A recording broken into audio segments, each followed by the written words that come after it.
Terus ini bahannya sudah disiapkan oleh dosen koordinator. Dosen koordinatornya adalah Pak Budi Mulyana ya. Jadi sering-sering aja nanti nanya ke sana ke temennya yang di kelasnya Pak Budi Mulyana ya. Siapa tahu ada informasi yang lebih banyak gitu ya. Kalau saya sama Pak Budi Mulyana itu saya di kelasnya beliau, di kelasnya 2 tahun ya. Nah, kebetulan Pak Budi Mulyana itu punya istrinya itu teman satu kosnya istri saya dulu ya. Baik, untuk agenda perkuliahannya ya untuk hari ini ya. Pertama kita mengetahui dulu tentang pelaporan keuangan Pemda sebagai bagian dari pengelolaan keuangan daerah ya. Jadi yang pengelolaan keuangan daerah itu secara besarnya ya, yang kita pelajari adalah pelaporan keuangan Pemdanya. Kemudian kaitan antara laporan keuangan pemerintah daerah dengan SAP, kebijakan akuntansi dan sistem akuntansi Pemda. Ya.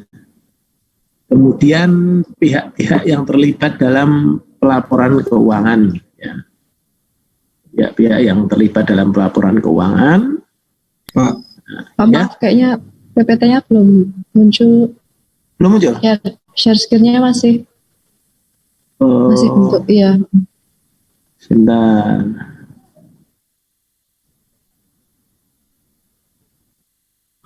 Share screen. Nah, ini. Sudah kelihatan? Sudah, Pak. Sudah ya? Oke. Sudah. Oke. Nah, ini ya agenda perkuliahannya. Kalau bahannya ini disiapkan oleh dosen koordinator ya, Pak Budi Mulyana. Nah, untuk agenda kuliah hari ini ya, ini tentang pelaporan keuangan Pemda sebagai bagian dari pengelolaan keuangan daerah, kemudian kaitan antara LKPD dengan SAP, kebijakan akuntansi, ya, sistem akuntansi Pemda, setelah pihak-pihak yang terlibat dalam pelaporan keuangan, dan klasifikasi APBD berdasar PP nomor 19 tahun 2019 dan Permendagri 13 2006. Itu ya.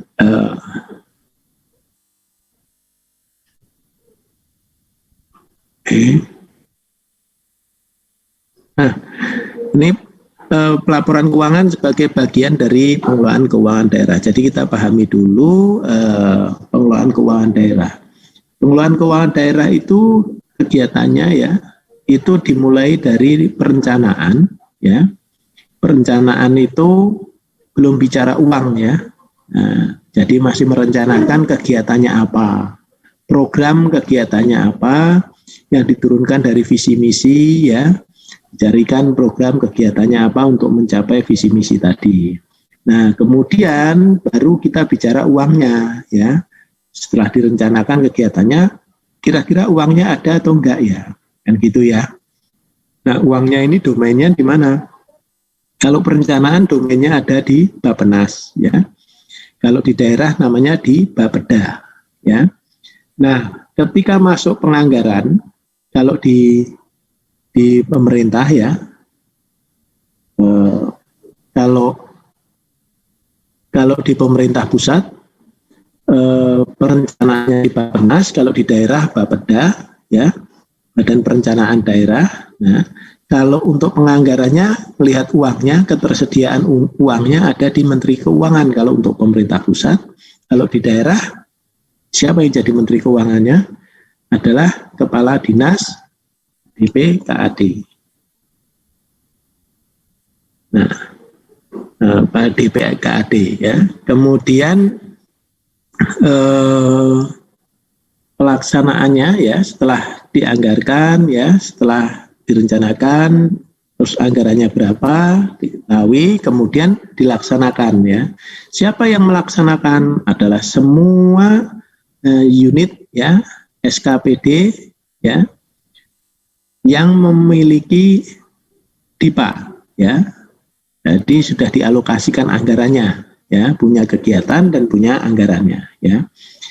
Nah, termasuk di lingkup itu adalah sekretariat dewan, bahkan dewan juga dibiayai oleh APBD, ya. Sehingga itu yang melaksanakan, ya, unit-unitnya. Nah, kemudian dari situ harus ditata usahakan, ya. Harus ditata usahakan. Jadi kegiatannya dari pengelolaan keuangan daerah itu perencanaan, penganggaran, pelaksanaan, penata usahaan, kemudian harus ada pelaporan, ya. Dilaporkan kemana, ya, laporannya, ya, macam-macam, ya. Nah, kemudian dipertanggungjawabkan. Dan yang terakhir adalah fungsi pengawasan keuangan daerah, ya. Dari apa yang diterima oleh pemerintah tadi dilaksanakan, dilaporkan, dipertanggungjawabkan dan diawasi, gitu ya kira-kira. Nah, ini ada di dalam pasal 1 PP 12 tahun 2019. Nah, ini laporan, ya.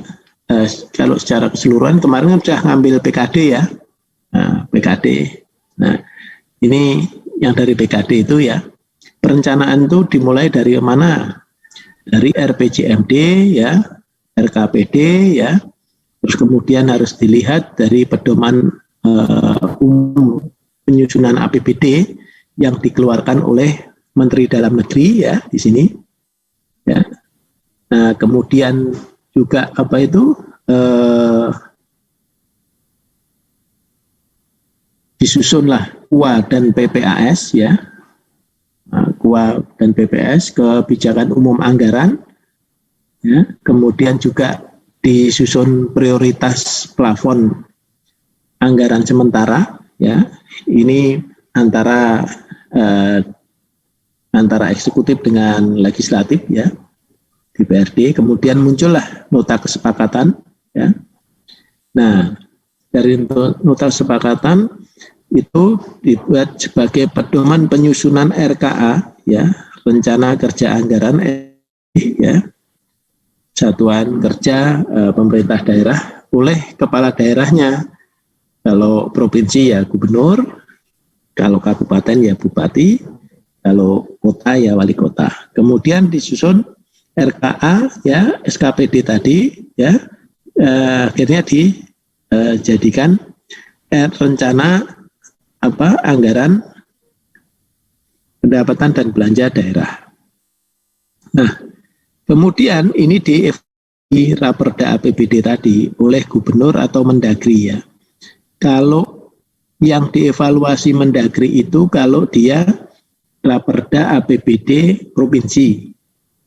Tapi kalau yang dievaluasi oleh gubernur itu adalah Raperda APBD kabupaten maupun kota, ya.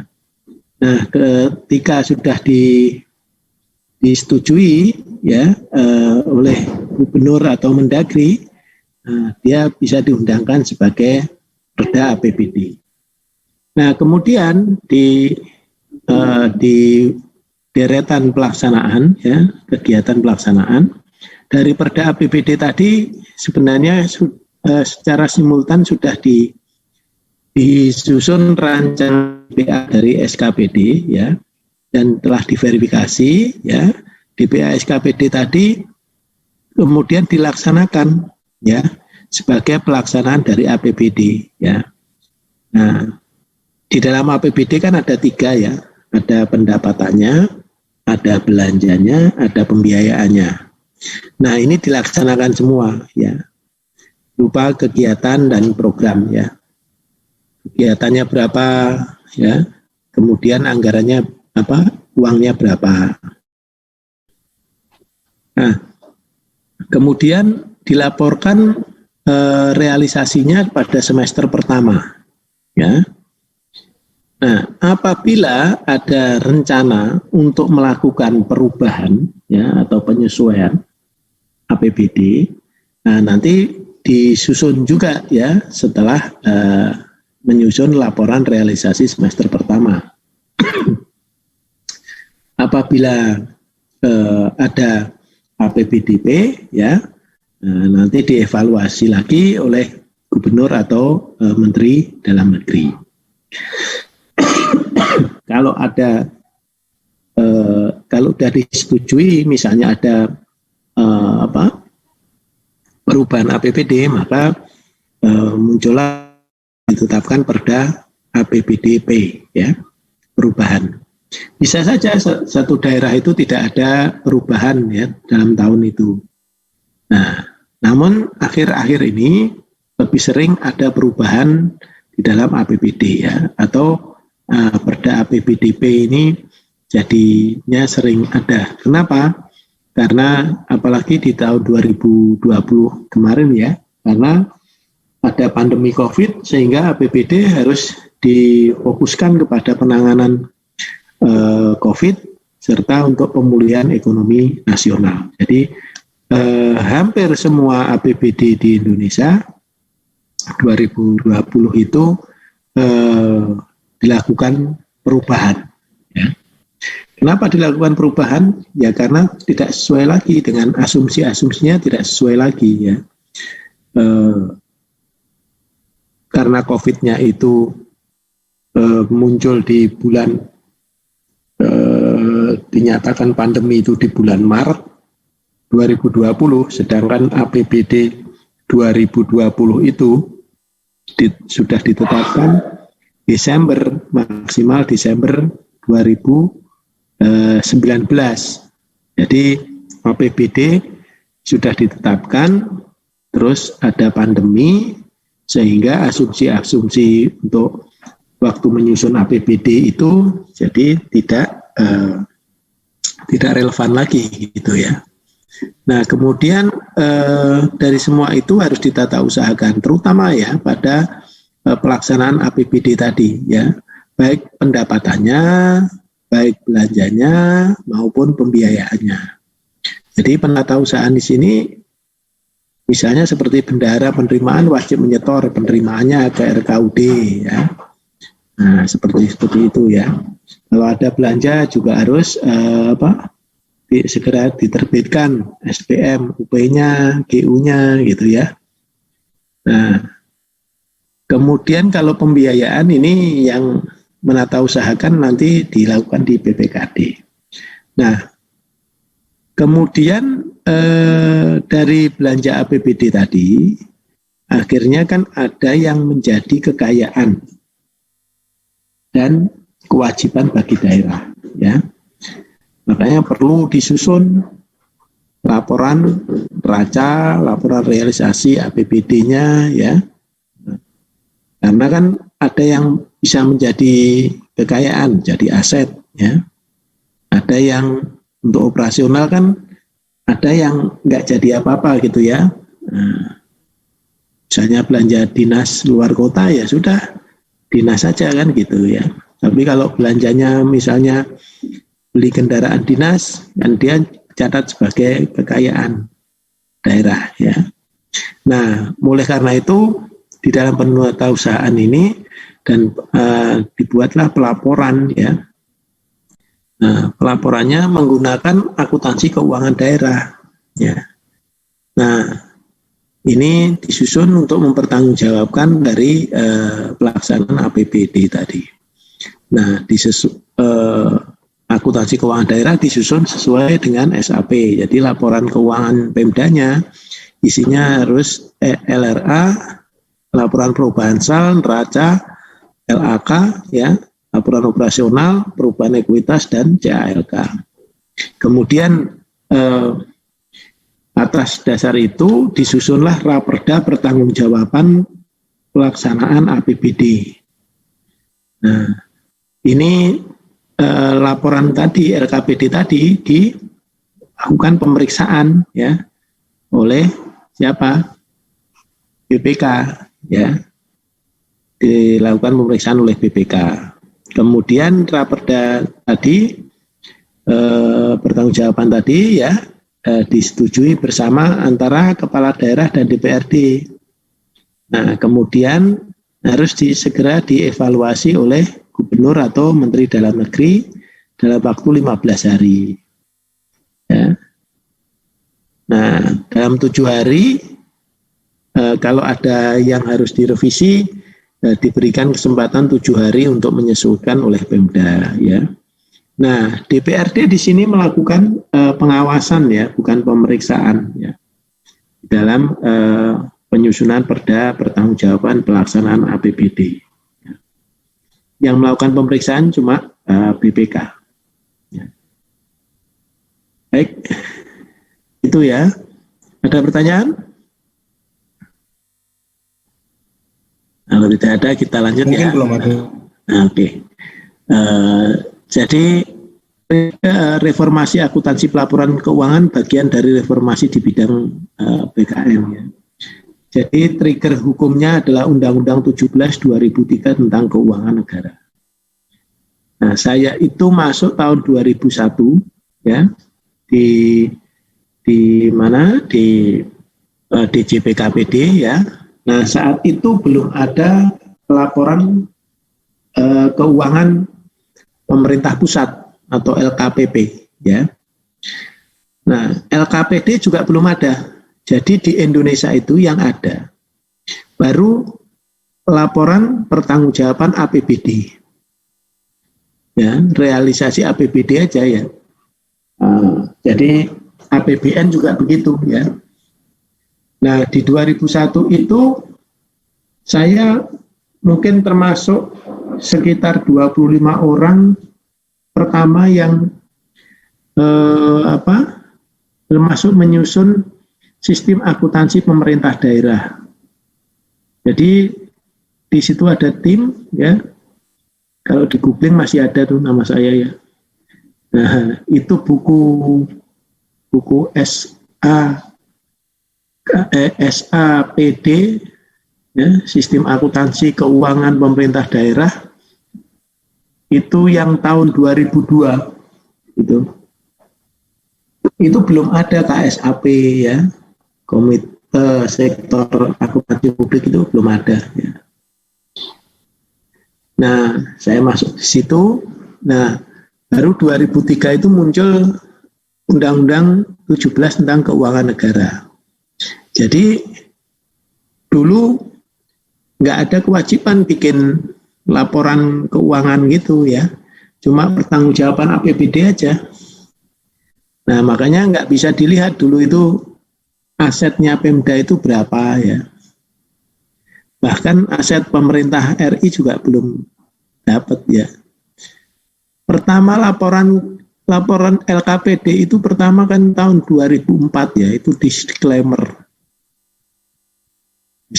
berapa tahun gitu, ya. Nah, terus WDP, ya. Nah, terus ini sudah ada sekitar dari 2015 itu kayaknya, ya, itu mulai WTP, ya, gitu. Itu, ya. Jadi trigger hukumnya itu Undang-Undang 17/2003 tentang keuangan negara, sehingga ada reformasi akuntansi dan pelaporan keuangan, ya. Nah, di pasal 31-nya disebutkan bahwa gubernur, bupati, wali kota harus menyampaikan raperda tentang pertanggungjawaban pelaksanaan APBD, ya. Ini sudah biasa, ya. Dari dulu juga sudah ada kepada DPRD ini. Yang berupa, ya, yang baru itu adalah yang berupa laporan keuangan, ya. Jadi dulu bunyinya peraturannya pertanggungjawaban pelaksanaan APBD pada DPRD, udah begitu aja, ya, kepada diperiksa BPK.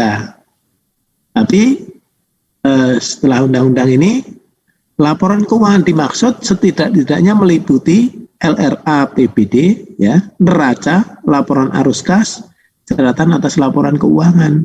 Jadi tadinya adalah pertanggungjawaban pelaksanaan APBD dalam 1 tahun itu saja. Nggak punya neraca, ya. Jadi nggak tahu, daerah itu juga nggak tahu. Boro-boro daerah, ya, pusat aja nggak tahu. Sebenarnya kekayaan kita itu berapa, ya. Kekayaan seseorang itu bisa dilihat, atau suatu institusi bisa dilihat dari mana? Dari neraca. di neraca itu ada tulisan ya bahwa itu kekayaan, ya kan? Ada asetnya berapa, utangnya berapa, kan gitu ya. Nah, kalau yang laporan realisasi ya pertanggungjawaban pelaksanaan APBD itu kan 1 tahun, ya.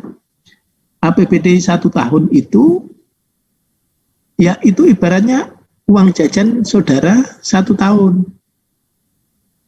Tapi kan kekayaan saudara yang nyantol akumulasi dari bertahun-tahun itu kan tidak ada, tidak ketahuan gitu loh saat itu ya. Nah, oleh karena itu terjadi reformasi besar-besaran di tahun itu ya.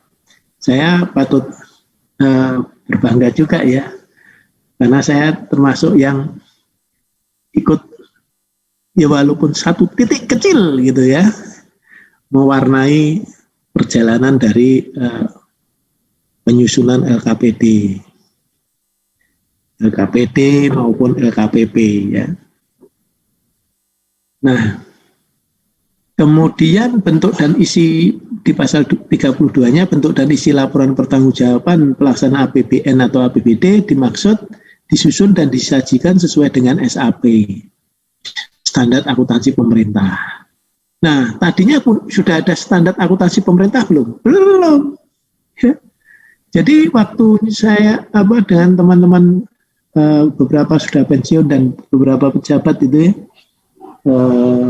termasuk Ibu Irjen ya, Ibu Irjen yang sekarang tuh dulu sama saya kita kerja sampai malam setiap hari itu ya selama 1 tahun 2 tahun itu di sana di BPKP Hayamuruk ya, dulu BPKP itu, tapi sekarang jadi kantor pengadilan pajak. Nah, itu menyusun ini ya, SAP-nya belum ada, komitenya belum terbentuk, komite standar akuntansi pemerintah itu belum ada. Kita sudah bikin tim, kita sudah bikin sistem akuntansi sendiri ya. Kita bikin sistem akuntansi pemerintah daerah. Jadi produknya itu sudah jalan, standarnya baru dibikin. Jadi anaknya udah jalan, orang tuanya baru dicari gitu ya. Nah, begitu 2003 saya sudah pindah ke bidang lain. Jadi terus nggak ikut di komitenya itu ya. Itu kemudian ketentuan peralihannya ya, bahwa pengakuan dan pengukuran pendapatan berbasis akrual belum dilaksanakan, digunakan pengukuran berbasis cash ya. Jadi dulu di awal-awal masih basis cash, kemudian berapa tahun kemudian CTA ya, cash toward accrual ya. Jadi cash basis tapi menuju ke accrual.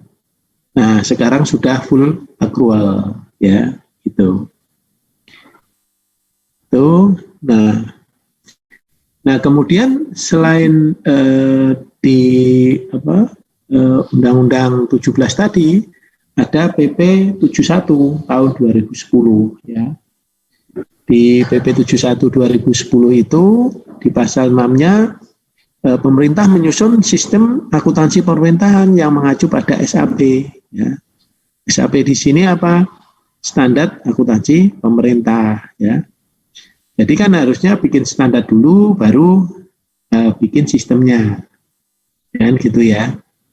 Nah, dulu itu malah saya 2001, 2002 teman-teman itu menyusun sistemnya dulu ya. Standarnya baru 2003. Nah, sistem akuntansi pemerintah pada pemerintah pusat diatur oleh PMK ya. yang mengacu pada pedoman umum sistem akuntansi pemerintahan. Ya.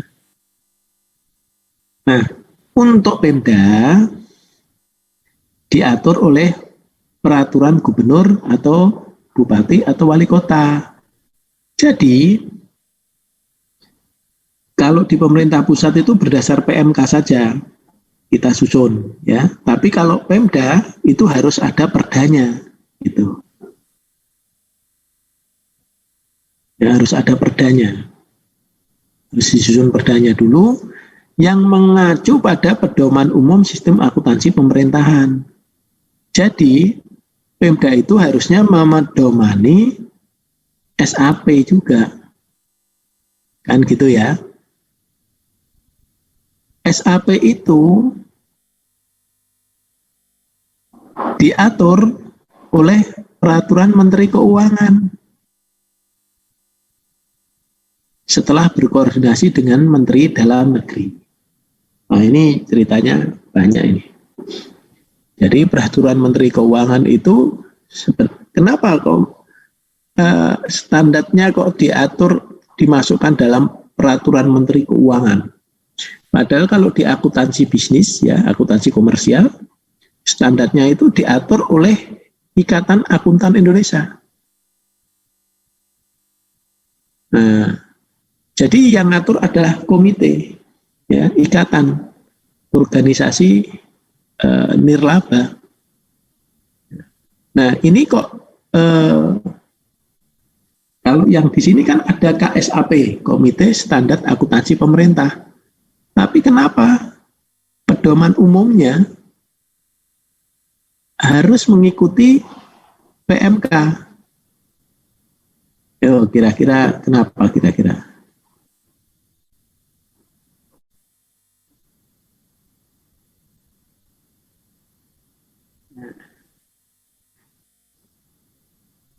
Ayo, ada yang tahu?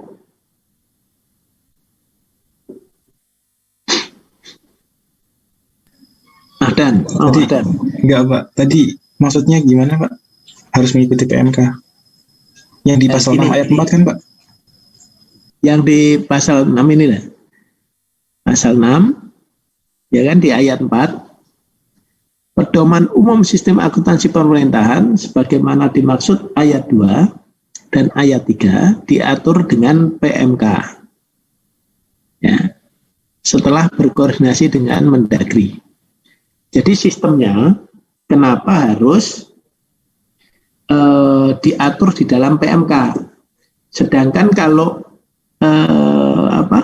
kalau di akuntansi bisnis itu yang ngatur bukan pemerintah, yang ngatur itu ada organisasi.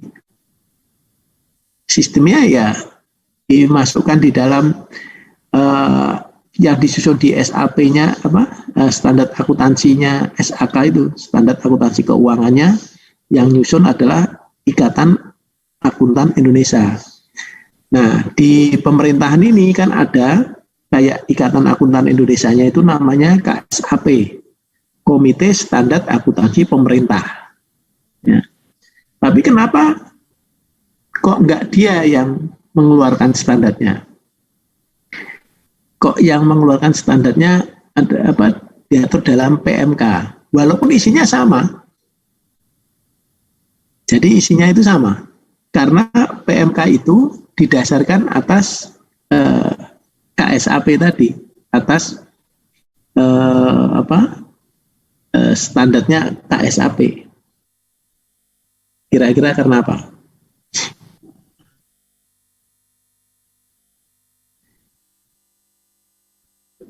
Apa masalah karena kekuatan hukum, Pak? Bukan? Ya, ya. Penjelasannya gimana? Ayo. Betul. Nah, jadi itu karena kalau akuntansi bisnis, ya, Ikatan Akuntan Indonesia kan itu sektor swasta. Semua yang diatur itu kan private sector, ya. Nah, sedangkan kalau kita akuntansi pemerintah, itu yang diatur adalah pemerintah, government. Government itu hanya bisa diatur berdasar perundang-undangan, ya kan? Produk perundang-undangan. Nah, peraturan perundang-undangan adalah peraturan Menteri Keuangan, ya.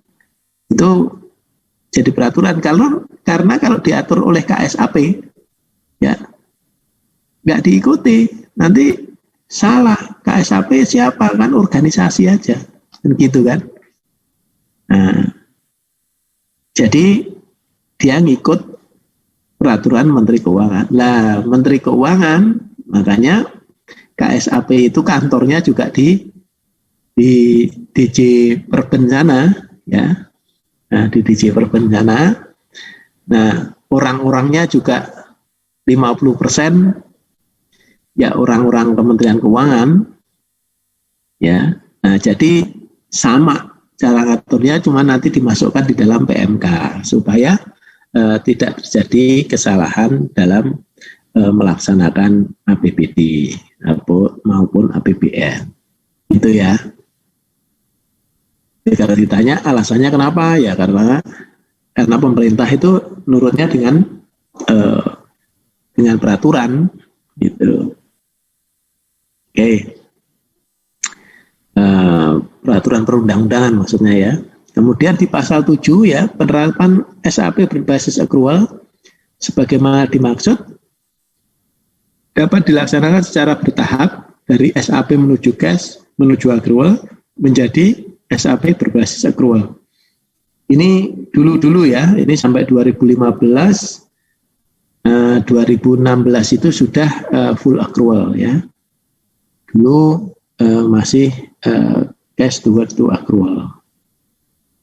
Nah, kaitannya ya SAP, kebijakan akuntansi dan sistem akuntansi Pemda, bahwa di dalam paket undang-undang bidang kekayaan negara ya, bidang keuangan negara ya, ada paket undang-undang 17/2003 tentang